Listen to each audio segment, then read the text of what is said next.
namin ng kuya ko dahil para luminis to dito. Hindi ko kailangan O yung tingnan mga mo itong paliwanag kadamuhan ninyo. na to. Anong ginagawa mo?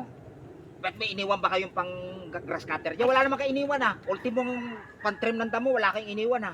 Problema mo na yan, Laway hindi nyo sa na ang amin. iniwan nyo. Nag-iwan nga kayo sa akin, kalahating kaban lang ng bigas, wala Oh, kang pera. ano pa ba yun? Kabayaran na yun sa pagbabantay mo. Mali ang Bakit nahigit pa ba strategy doon? nyo. Ako natutuwa nung dumating kayo, magkakaroon ako ng allowance na naman. Wala kayong makukuha Ay, kahit piso. Hindi pwede yan. Dahil tingnan nyo ang kalagayan ng Irereklamo lupa ko namin. kayong dalawa ng kapatid mo. Reklamo ko kayo. Mali yan. Ikaw pa may ganang magreklamo sa ganitong ginagawa mo. Nagkamali kaming kumuha sa inyo ng kayo ang ginawa namin caretaker. Kita mo yung Sana kadama sinabi ninyo, bantayan mo, linisan mo. Wala naman kayo sinabing ganun eh. Ang sabi nyo, bantayan, caretaker.